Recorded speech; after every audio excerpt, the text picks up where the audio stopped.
there is a vertical difference between His Excellency the Governor of Nasarawa and the former Senate President. And so they don't need to stand on the existing protocol. But for obvious reasons, I should stand on the existing protocols. Let me not take too much of your time, but please let me respectfully stand on the protocols that are already established. I was actually supposed to be statutory at this particular point in time.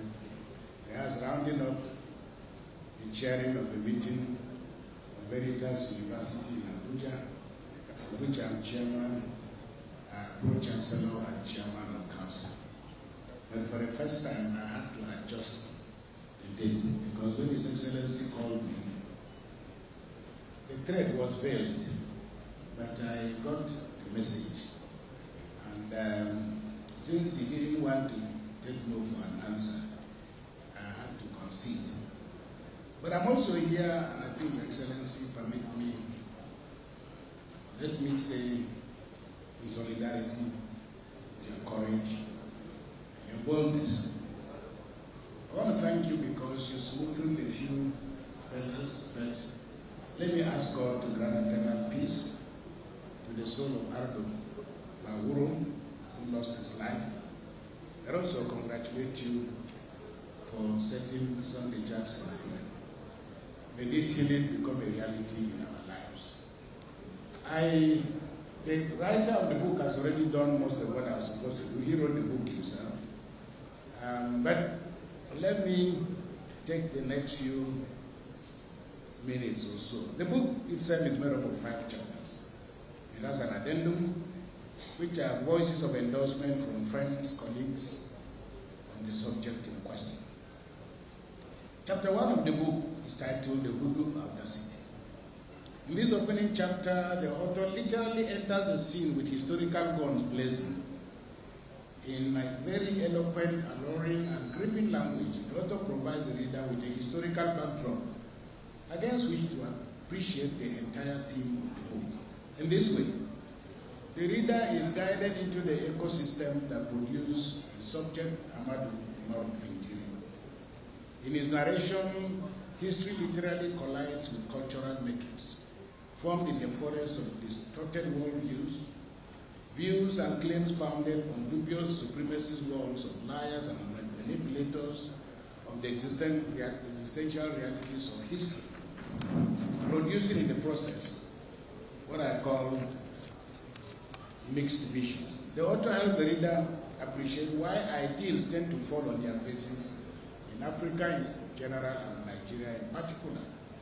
A failure to understand these realities can be daunting and frustrating. However, the author argues, and I quote, "These visions, often ambitious and idealistic, are frequently treated as noble ends in themselves. But beneath this grandeur lies a fragile underbelly, the disturbing absence of foundational cohesion, sincerity of purpose, and cultural intelligence requires to translate vision into progress." Again, the author argues, and this is on page 12, the author argues on page 13, in the Nigerian case, the failure of integration is more pronounced and deeply tragic. The colonial enterprise in its utilitarian drive coupled together diverse ethnic groups, most of whom had no shared history, cultural affinity, or mutual historical vision, into one geographical contraption called Nigeria. The indirect rule elevated certain ethnic groups as indigenous allies, not for their vision or merit, but for their utility. Leaders not by organic consensus, but by imperial design. As the British prepared to exit, it scripted a transition not for national sovereignty for Nigeria, but for power continuity through its proxies. Page 13. In the author's view, it is a combination of these distorted worldviews and skewed power-sharing mechanisms that laid the foundation for the emergence of what he calls, in chapter 1, hoodooism. The author is quite trenchant in explaining what could be seen as a bold attempt to add to the political lexicon in Nigeria, because until today, and until this book was written, Nobody ever heard of the word hoodooism. But to the author, hoodooism means, quote, a political religion with an imperial creed. Power must never be allowed to slip into the hands of those who will challenge the status quo or dare to unite the people. And this is on page 16.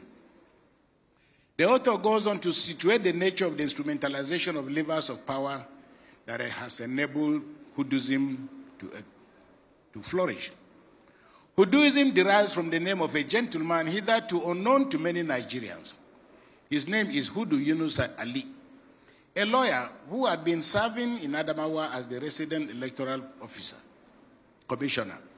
Although the highest ranking officer to oversee the electoral process in the state, he apparently went beyond the call of his duty to announce the results of the elections, even before the process had been concluded, thereby usurping the powers of the returning officer. According to the author, this constitutes what Macbeth said in Shakespeare's play by the same title.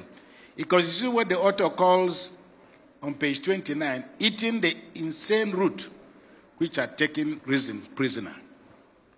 The author accuses Hudu and Senator Binani, the would-be beneficiary of this perfidy, of sharing instruments of the same orchestra. Again, that is on page 26. In making the case for Huduism and its characteristics, the reader will find words like weapon, cartel, thug, assassination, guerrilla welfare, mercenary, drug-fed, fire, warriors, untouchable, and so on. They are all thrown in between pages 24 and 26. Chapter 2 of the book speaks of the issues of religion, of the ignition of hope for a people who had hitherto, under the radar of opportunity, suffered tremendously. According to the author, the emergence of Governor Fintiri is described in this chapter as the emergence of a breath of fresh air to people who had hitherto faced suffocation from lack of development.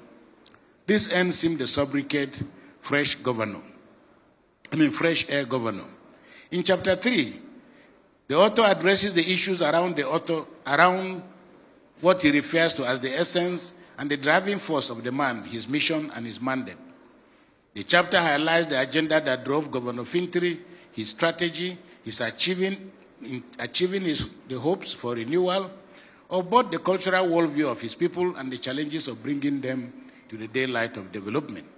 In chapter 4, it is perhaps the most decisive chapter in the book because the author teases out 11-point agenda for the governor. This agenda covers rural infrastructure, internal revenue mobilization, accountability and transparency, health, education, agriculture, security, commerce and industry, civil service reform, youth empowerment, and environmental protection. The author has set the examination and actually marked the candidate, and he refers to the list as a superlative scorecard. If this is already a superlative scorecard, all we can do is to cross-check, cross-reference, and verify. The list is not one of empty claims because there are locations indicated and timelines that are verifiable.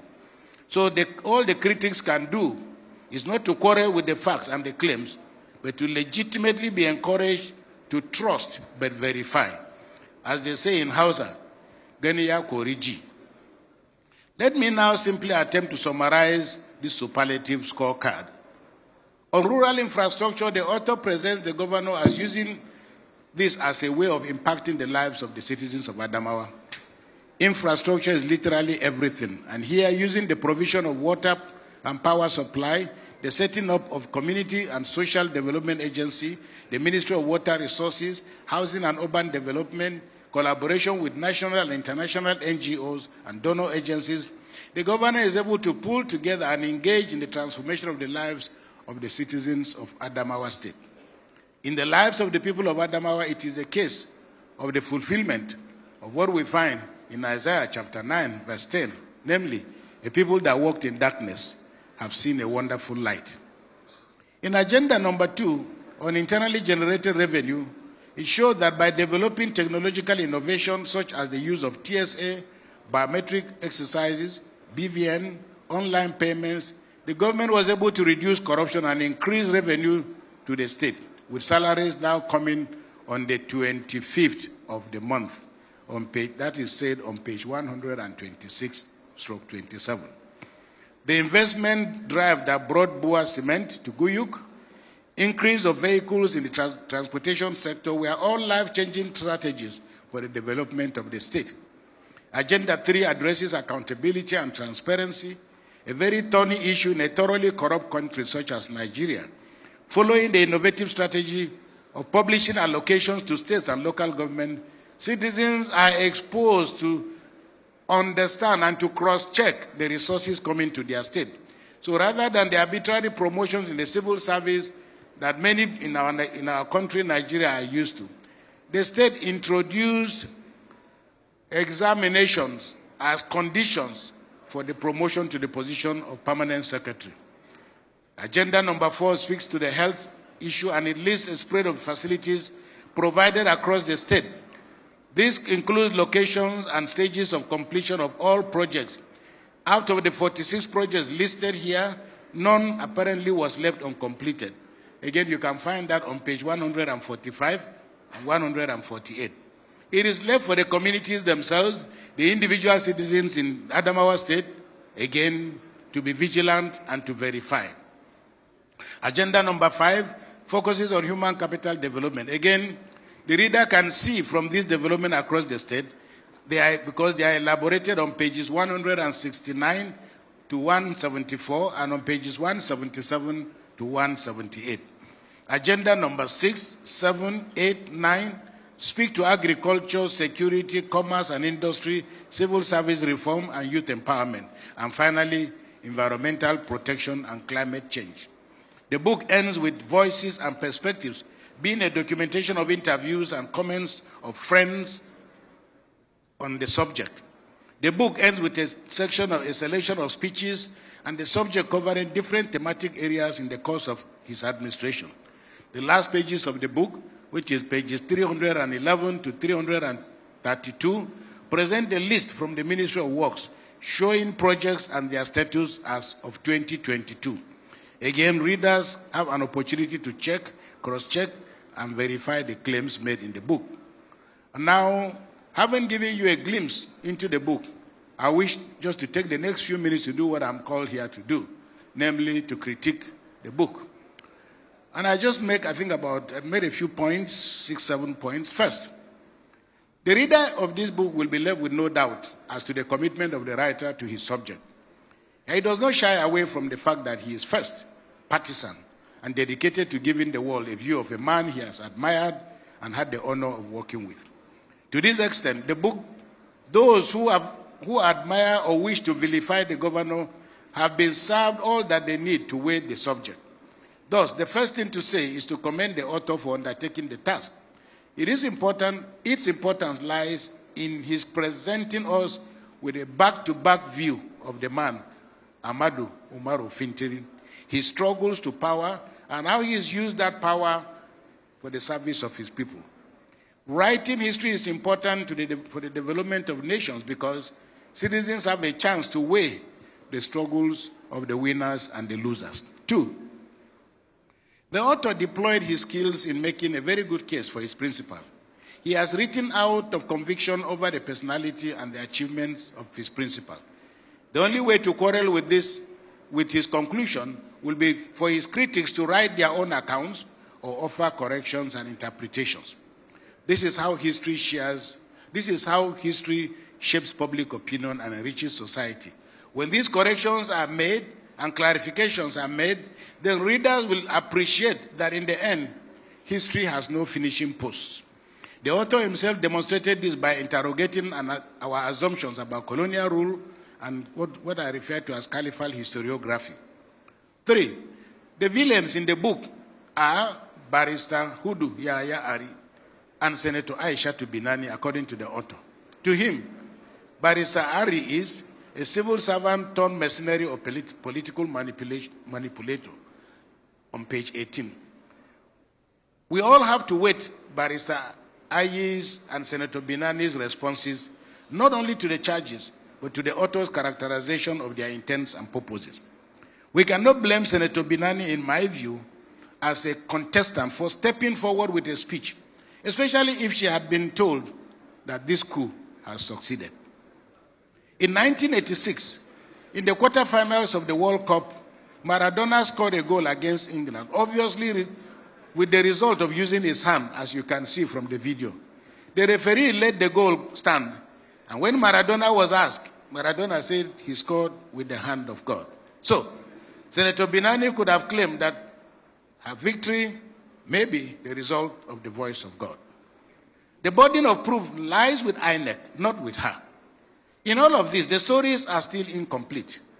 Both the accused owe themselves and history an account of their own side of the story, because this is only one side. Only after all shall we know the real story. As Max Ehrmann, the American poet, wrote in his famous poem that has now come to be known as the Desiderata, he said, and I quote, "Speak your truth quietly and clearly, and listen to others, even to the dull and the ignorant, because they too have their story." 4, there is a cautionary tale in dealing with this very important subject of the book, and this is one of the greatest beauties of Nigeria. It is also a reason why generalizations and stereotypings are dangerous in interpreting history and facts.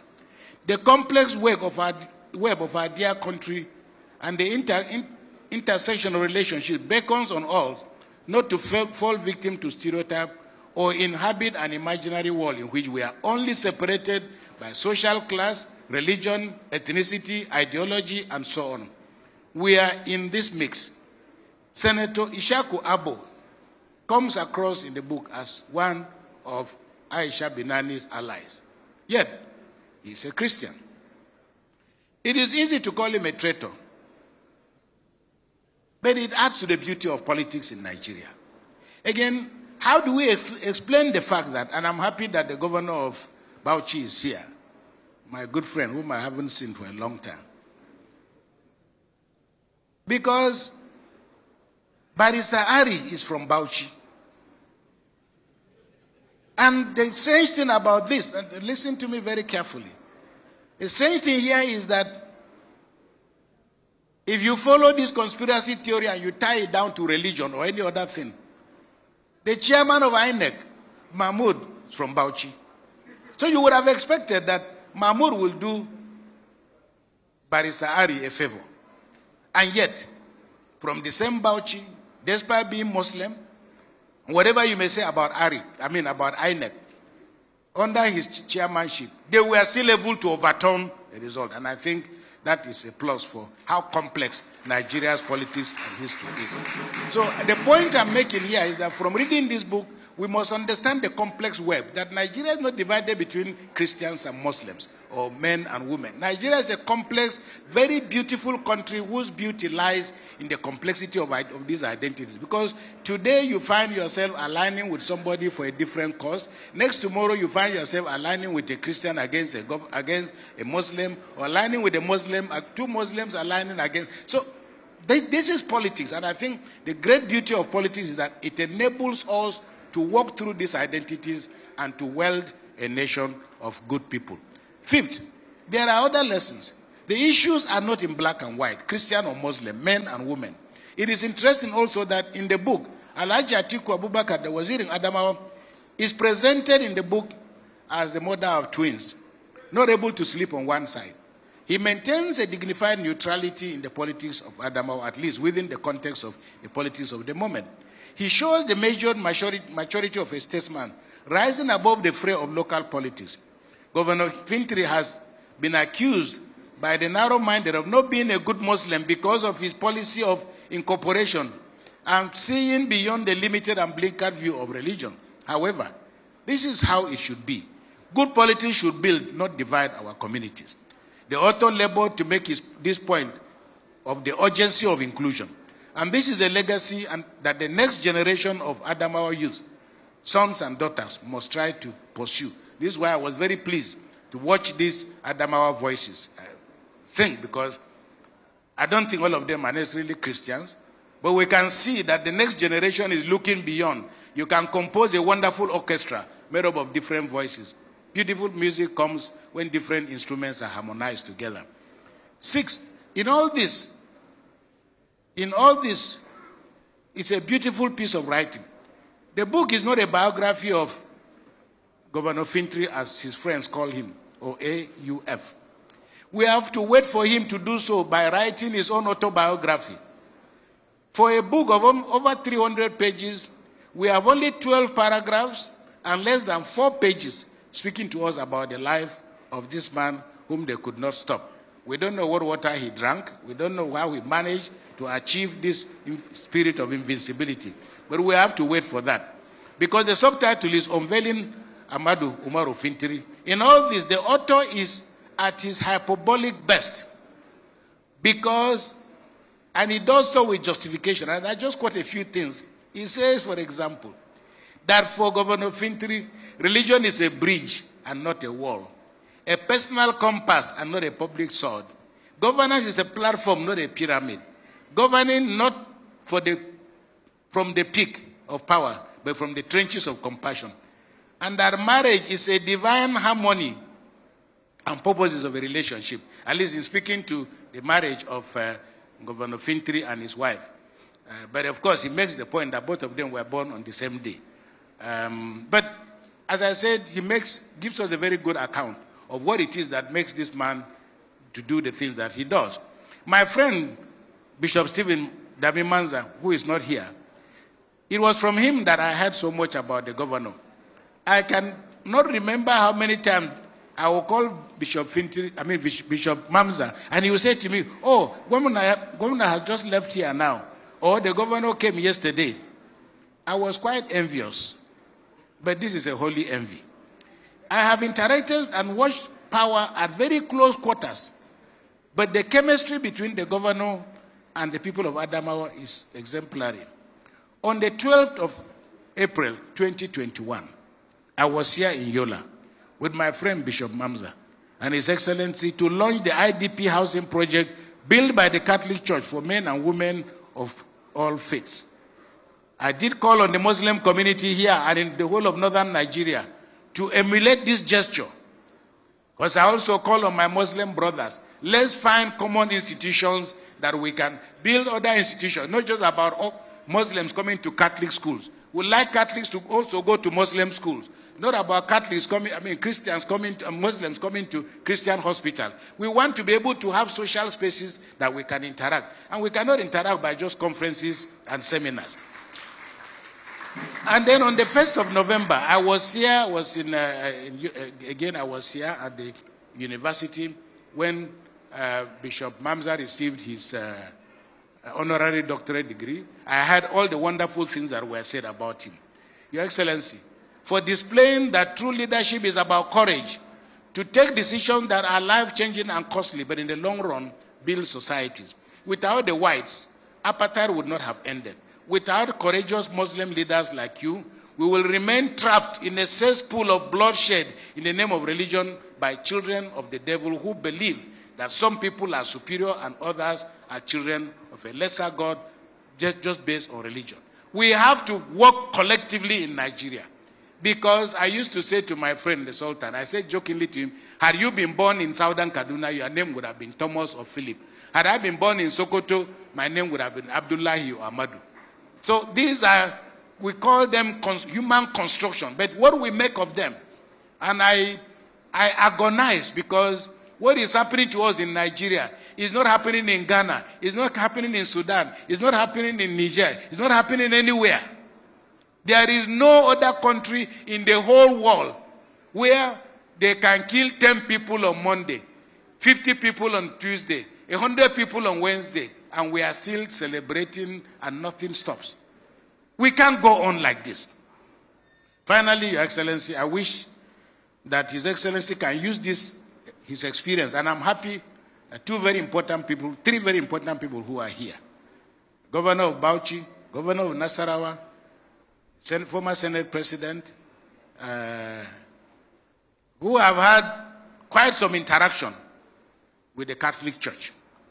But the appeal I want to make through all of you, We, the Christians in northern Nigeria, we need to create an opportunity. Let us sit down and talk not about our faith. Let us sit down and talk about the future of this region that is sinking and sinking and sinking. Because nobody is going to die here. It's only in Nigeria that people die as Muslims. They die as Christians. And yet, no cops ever told you that I'm dead because I'm a Muslim. It's not acceptable. There has to be a day that citizens of Nigeria will die. The Western media and our local media continue to fuel this, that 20 Muslims have been killed, 20 Christians have been killed, and yet just seeing dead bodies in a particular location doesn't tell you who the people are. And it's not in my text, but I give you an example. One day somebody came to me, they traveled all the way to somewhere in Niger State, where a pastor had been involved in a car accident. And he died on the spot. Few people survived. But because they waited a day, second, they didn't see, and because he was wearing agbada, they just assumed he must be a Muslim, and they buried him according to Islamic rites. Now the people waited, finally they heard that their man died in a particular location. They showed up the location and found that the man had been buried.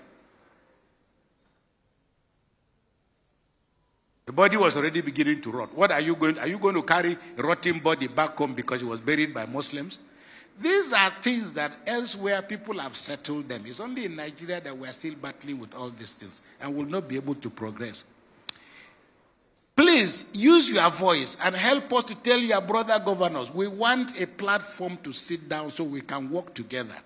In 1973, the staple singers, family, one man and 4 daughters, you remember, they sang a song called Bridges Instead of Walls, where they said, and I quote just a few lines, you know, they used to sing, time we built up bridges instead of walls. You know, you are all looking at me. If I weren't a priest, I would have been a musician. But I know, I always tell people, I know only my mother may buy my music, not everybody. But the staple singer says, and I quote, it is time we build bridges instead of walls and give peace a chance to come across walls. Too long we've been isolated. It's time to communicate. It's time we communicated. It's time we build bridges instead of walls. You, Your Excellency, can lead this choir. Finally, please join me in congratulating His Excellency, but also join me in congratulating Solomon Kumanga, whom I have never met actually. I just saw him. I thought they said you were a chief man. I didn't know that you were. Who has done an excellent job in writing a book whose contents are ideologically strident but factual. It is a book that should be read both by supporters and political opponents alike. In doing this, the opponents might best plan how to stop him, while his supporters will appreciate how and why it is necessary for them to consolidate their gains so that he cannot be stopped. The author has told us why they could not stop him. However, are they to assume who they are? The author didn't say. But are we to assume that those who couldn't stop him have been routed? Why could they not stop him? What lessons have his followers learned to ensure that they too cannot be stopped? For if, after all this, the legacy of justice, equity, compassion is not preserved and imbibed by the coming generation, then the sacrifices of the subject would have been in vain. It is my hope that those who engage in the battle will keep their eyes open and ensure that together they cannot stop those who plan to do good. Thank you very much.